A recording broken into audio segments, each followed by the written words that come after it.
지금 다운로드 받으세요. Get out there, tell people, let them know, because this is a ridiculously good tournament. We should be showing it our support. And hey, if you got $5, give them a subscription. Yeah, it's really cool. I actually love the format for the fans. Yeah. You know, for us, it's hard. For the players, they got to stay here all day. They got to work through it. But it's a challenge, right? And that's really interesting to watch as a viewer, I'd say. And people have been enjoying it so far. Definitely spread the word, guys.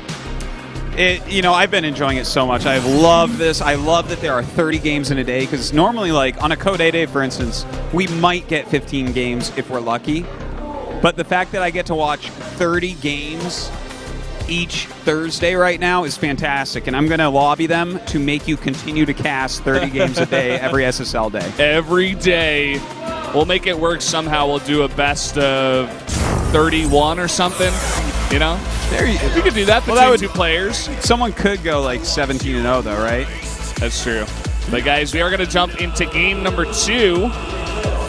Oh, actually, we're having some trouble with the lobby, it seems. But I think you got to leave that game. Okay. Working on this. We're trying to get in here with my mouse that's not quite agreeing with me. Okay, there we go. I guess this Star League is not sponsored by something nice like Razer or whatever to give you a nice mouse. That's unfortunate. Yeah, not quite. Not just yet. The guys, the map is ready. It's loaded up. Let's jump into Frost here between Rogue and ByuN.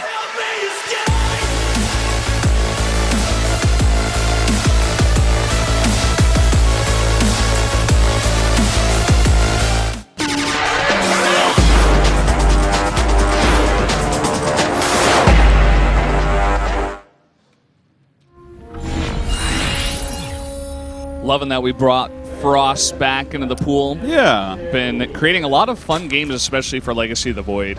And to intro our players, we got Rogue up at the top left, in the red. Down here in the bottom left, in the blue, it's ByuN, the Terran player. Gonna have a ZVT once again.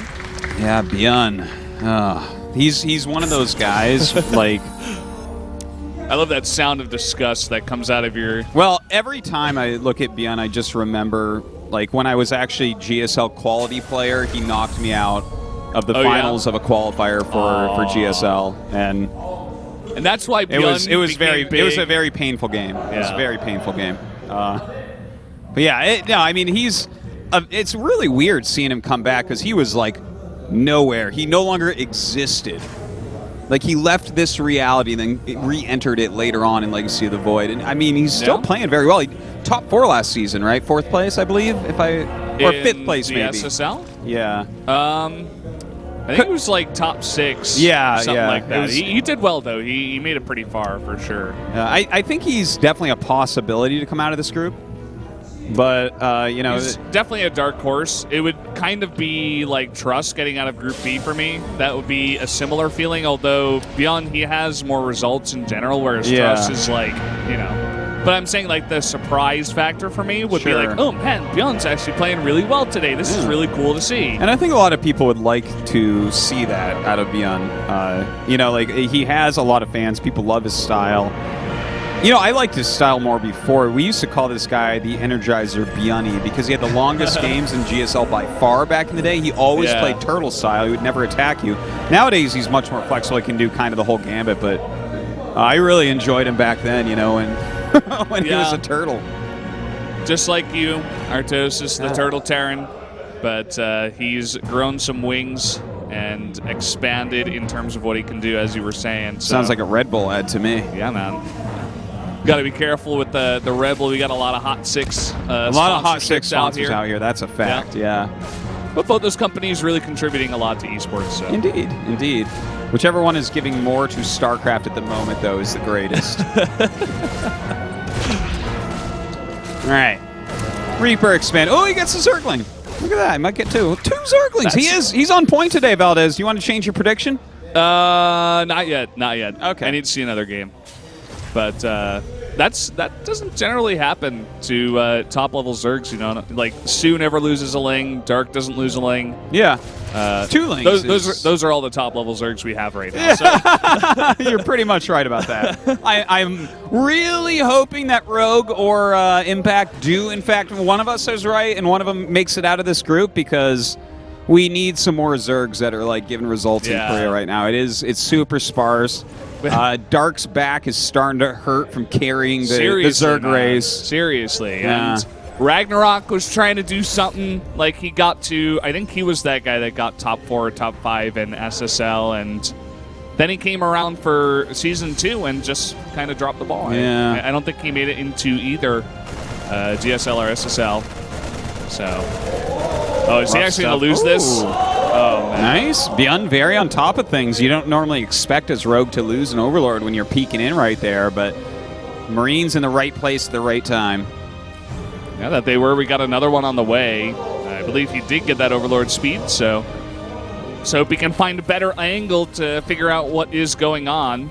The build from ByuN that we actually had was double racks first and a tech lab there to get a faster stim. So he's got a lot of Marines, and they're going to have stim here pretty fast. I got to say, I really like this build right now. We've been seeing more and more Terrans use it, where you get out with the 2 medevacs and start pressuring right away, because everyone's kind of going into Roach Ravager quite quickly, and you can get so much harassment done. I mean, after the 2 medevacs, you're going to have 2 more popping out. Sometimes we do see people follow up with a siege tank as well. It doesn't look like ByuN's going to do that this time, but he definitely has the opportunity to harass quite heavily here, and those bases are spread out for ByuN.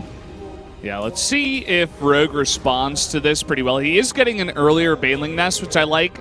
Maybe he saw the amount of Marines in the factory, and he's like, oh, I know what build this is already. So he's preparing for it. I'm not sure if he's going to have Banelings in time. He's going to try to morph some red as that Baneling Nest finishes up. Just 4. Not going to overcommit here, but he does want to have a sufficient defense for this attack. All right now we do have ByuN stimming up. He does that scan as well, getting some creep tumors. Look at this. He's targeting some of them down on purpose. Very nice moves here by ByuN. Ooh, trying to get the surround there. I like that he's pushed the creep back quite a bit as well, because this type of strategy, you kind of have to keep the pressure on, because you've put so much money into having the medevacs so early. Your 3rd command center is going to be later than... Look at this. He's even going to build it out there. If this doesn't scream that he's going to have constant pressure on, nothing does. Yeah, Rogue is going to see that, so we'll see what his kind of response is going to be here. The 4th base for the Zerg right now is not that easy to take, because if you're taking it, it's going to be either closer to the Terran and easily droppable right there below his natural, or you got to take it all the way on the right side of the map. So it's going to be very far away from the rest of your bases and hard to defend. So I'm curious to see what the decision is going to be from Rogue, what he wants to do in terms of taking that 4th base, or if he wants to stay on 3 base for a while, maybe play that Ultralist style. Yeah, if he rushes up to Ultras, I guess that is something he could do off 3 bases. We saw Dark make it work recently. Yeah. You know, I would prefer to see him go for a 4th, and in fact he does, but it is that very droppable location you were talking about, Valdez. Yeah, that it is. I love how Rogue is preparing for this. He's reading, you know, where ByuN is going to come in, but ByuN, he's doing a nice bit of damage, actually focusing down some Queens and Banelings. Look at that! Wow, machine gun Terran over here.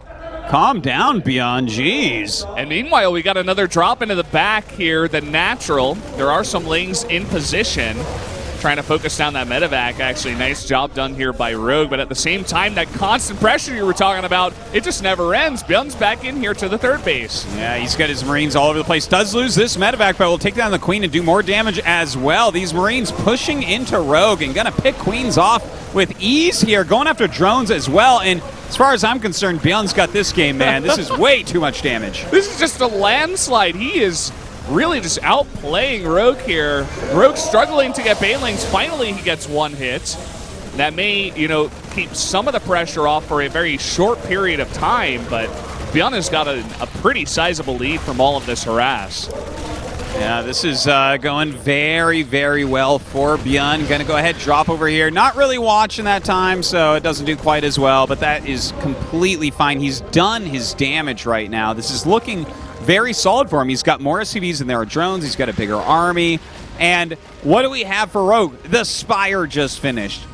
Mutiling Bane is pretty tough to do against yeah. like the Void Terran right now. And look at how much he's struggling for minerals and gas. He's struggling to just defend against the drops that are coming in. He can't afford Mutalisks right now. If he goes for them, he's going to make like 3. Yeah, and what are 3 Mutalisks going to do? That's like it's so impotent. It would never kill even a medevac. You just get them all targeted down. And meanwhile, ByuN running into this 4th base, that very droppable 4th base, so close to ByuN's base, and I mean, nothing's going right for Rogue, man. And I gotta say, like, all the Rogue games I've seen recently are heartbreaking. This guy just has not been doing it. Yeah, he's really getting outplayed by ByuN, that is for sure. I mean, ByuN is also playing a fantastic game. This would be hard for many Zergs to deal with, for sure.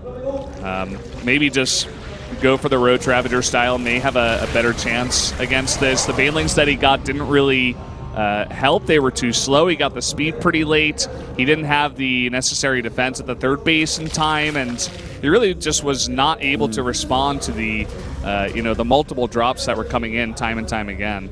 He's staying in this game. He's trying his best right now, but when you are going Ling Bane, there's already a problem. If you're just sitting on Ling Bane, that if you beat their army, you also lost your whole army, basically, right? You have no long-term units or anything like that. But not just that, he's got half the supply of ByuN at the moment. Oh, and look, I mean, the Liberator just wrecks everything. Like, this could not be worse for Rogue. Yeah. I don't know, man. He's making Corruptors right now. He's going to try some old Dark style, I suppose, but will be very good against any kind of Liberator harass as well. But yeah, kind of looking just like a lost game here for Rogue. He's trying to hold on, but now 2-2 is finishing up. And even these positions are just pretty hard for Rogue to deal with because it's so easy for ByuN to continuously drop the 4th, drop the 3rd at the same time. You can attack from so many different angles. Heck, you could even drop in the natural too. Yeah. You can attack at 3 different angles if you wanted to. You could drop in the bottom right as well. He's got enough units to do it. It's not as if it would do anything to Rogue. But the world is ByuN's right now. This is going to be a very hard game for him to lose.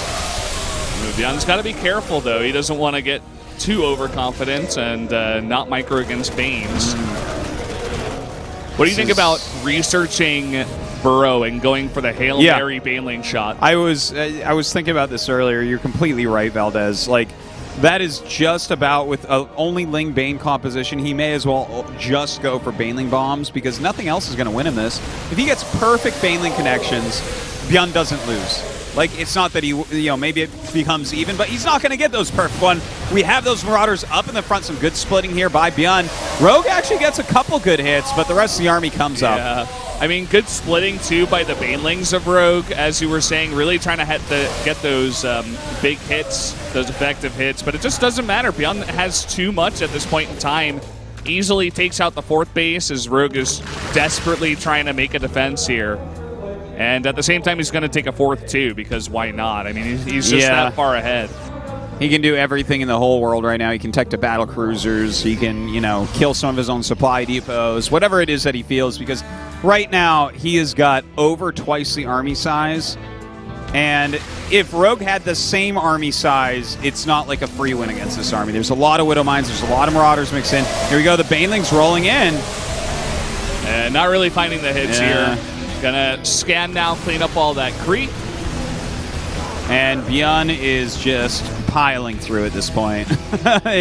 Rogue continues to stay in this game, try his hardest. He's getting up to Hive. Maybe he thinks if he gets into Ultras, it can turn around. It's not the worst idea. Yeah, here come the Banelings once again, trying to roll in, and they get some pretty good hits, but it's just not enough. And GG, ByuN is going to take game number 2. All right, so a victory for ByuN here, and this was an Bun's away map. Yeah, so that's an away win for ByuN, and that is a loss for Rogue. Yeah, we got our little sheets here. We got to do our stats. ByuN takes the lead in the group. Yeah, it's kind of funny. I mean, ByuN, we were looking at the groups. We didn't expect him to do that well. Just he's off the team now. He's teamless. He's kind of just like floating. We weren't sure exactly where he was at. But taking out Rogue like that kind of puts, I don't know, a damper on my idea that perhaps Rogue is going to get out. Yeah, maybe it's going to be. I think that was the instead. weakest part of your prediction was Rogue getting out, just because the thing is, if you look at these on paper and you didn't pay attention to every Rogue game in the last little bit, you might, like Rogue is like overall. I look at this, I'm like Rogue is as good as Deer generally. Just in the last few weeks and stuff, has he looked good? Not really. Like I want him to. I want him to win. Yeah, I kind of just tacked it up to tacked it up. Is that even a word? Yeah. I'm not even sure. Tacked it up you to. You pinned the tail on the donkey. That. I tacked it up to Rogue kind of just being inconsistent, right? Not doing well, and I thought maybe he'd come in here and be like, okay, I really got to focus for this one. This is my last shot. I need to be in this individual league. SSL in general is like a little bit easier than GSL, I'd say. It's a newer tournament, right?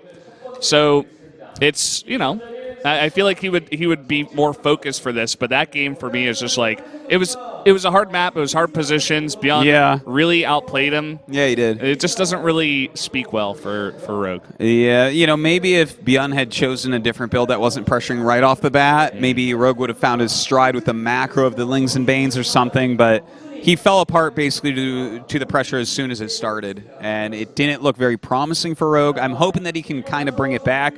Definitely one of the most exciting Zerg players that you can really watch. But yeah, and I'd expect some better games than that one. I feel like that's just a really bad start for Rogue, and I hope he gets some time here to take a little break and gather himself for the next game. The other thing that I'm not so happy about for Rogue is that if he's playing like that against Terran and there's 3 Terrans in the group, probably not going to be so good for you. We've seen a lot of these Zergs that we're used to having as top-end Zergs just fall apart against Terran. This is why we were talking about Dark so much earlier, right? Because he's the only one that's like, no, I can beat Terran. It's not that big a deal. But the other Zergs, they run up against Terran. It's like a brick wall a lot of the time. They're just they're missing something in that play. Yeah. So we'll see if either Impact or Rogue is going to get out of the group here, because they've both shown not the best games against Terran. Yeah.